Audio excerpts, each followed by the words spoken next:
Prime minister کی speech کے اندر بے شمار چیزیں تھیں جو آپ کو بتانی بھی اور ہائی لائٹ کرنی بھی ضروری ہے. ایک موقع کے اوپر انہوں نے اپوزیشن کے لیے بھی کافی تحقیر امیز الفاظ استعمال کیے. ان کا لب و لہجہ تو ویسے چور اور ڈاکو سے کم تو انہیں وہ پکارتے نہیں ہیں، لیکن براہ راست کسی کو کسی ایسے لفظ سے پکارنا جو بلو ڈگنیٹی ہو، گریز کرنا چاہیے. اور وہ بھی خاص طور پر پرائم منسٹر یا پریزیڈنٹ وہ جب بولیں ہیں تو ایک میگنینیمٹی نظر آنی چاہیے، بڑا پن نظر آنا چاہیے.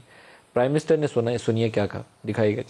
جس آدمی کو اللہ نے سب کچھ دیا ہے اس کو کیا ضرورت پڑی تھی کہ اپنی زندگی ساری لگائے، اپنا گھر بار سارا کچھ لگا کے ایک گھٹیا لوگوں سے ہر روز برے بھری گالیاں سنیں. یہ چور نہیں ہے، یہ ڈاکو ہے. اب یہ کہنا کہ یہ گھٹیا لوگوں کے منہ لگنا مجھے پسند نہیں ہے، میں تو بہت بڑا آدمی تھا، یہ درست سٹیٹمنٹ نہیں ہے، غلط، قابل تنقید یہ سٹیٹمنٹ ہے. قابل مذمت بھی کہنا چاہیے یہ بیان ہے، کیونکہ کوئی شخص بڑا نہیں ہے. اللہ نے کسی کو عزت دی ہے تو اس کو اس کا احسان مند ہونا چاہیے، سر اتنا نیچے جھکنا چاہیے.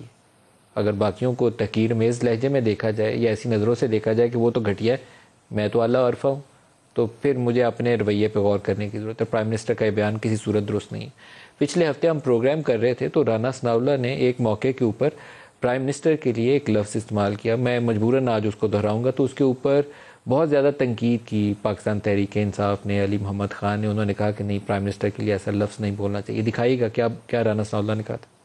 ان کے تمام لوگ، ان کے اپنے ممبر جو ہیں وہ سرے عام اب جو ہے وہ ان کے خلاف جو ہے وہ باتیں کرنی شروع ہو گئے ہیں. پہلے کوریڈورز میں ہمیں ملتے تھے اور کہتے تھے کہ یار اس پاگل سے جان چھڑاؤ. اب میں نے ان کی پوائنٹ آف ویو کو، علی محمد کے پوائنٹ آف ویو کو سپورٹ کیا. یہ بات درست ہے، یہ رانا ثناءاللہ کو پرائم منسٹر کے لیے ایسے الفاظ نہیں کہنے چاہیے. جیسے پرائم منسٹر دھرنے کے دنوں میں وہ پرائم منسٹر یا کچھ ایسے اس سے بھی زیادہ قابل اعتراض جملے تھے کہ شلواریں ایسے ہو جاتی ہیں اور ویسے ہو جاتی ہیں، نہیں بولنا چاہیے. اس سے ان کی عزت کے ساتھ ساتھ کہنے والے کی عزت میں بھی فرق پڑتا ہے. لیکن دوسرا حصہ میں سناؤں جو رانا ثناءاللہ کے لیے الفاظ تھے، مونچھوں سے پکڑ کے اندر کر دوں اور چور اور ڈاکو، وہ بھی قابل قبول نہیں ہے. دکھائیے گا. میں یہ آج وعدہ کرتا ہوں، اللہ کے سامنے کرتا ہوں کہ ان کو ایک ایک آدمی کو نہیں چھوڑوں گا. یہ بھی میرا وعدہ ہے کہ کسی قسم کا NRO کسی ڈاکو کو نہیں ملے گا. رانا ثناءاللہ تمہیں مونچھوں سے پکڑ کے جیل میں لے کے جاؤں گا. یہ جو اب آپ عمران خان دیکھیں گے، یہ ایک مختلف عمران خان آنے لگا. میں نے آپ میں سے کسی کو نہیں چھوڑنا. کسی قسم کا پروڈکشن آرڈر کسی ڈاکو کو اب نہیں ملے گا. میں ان کو ملک کے غدار کہتا ہوں. یہ کسی کو نہیں چھوڑوں گا، ایک ایک کو اندر کر دوں گا. یہ ایک پنجابی سٹائل ہوتا ہے، پنجاب میں وہ کہتے ہیں بڑک لگانی. تو وہ بڑک لگا کے آپ حکومتیں نہیں چلاتے، بڑک کا کہیں اور جگہ ہوتی ہے. تو یہ بہرحال کچھ چیزیں ایسی ہیں جو پرائم منسٹر کو ری تھنک کرنے کی ضرورت ہے.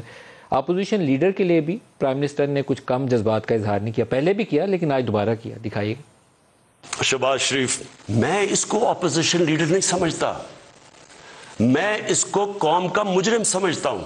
میں اگر اس کو ملتا ہوں تو میں اس کا مطلب کہ جرم کوئی بری چیز ہی نہیں ہے. میں سب کو ساتھ لے کے چلنے کے لیے تیار ہوں، لیکن مجرموں سے میں اگر جس دن میں ان کو NRO دوں گا، ان سے مفاہمت کروں گا، میں اس ملک سے اور اللہ سے غداری کروں گا.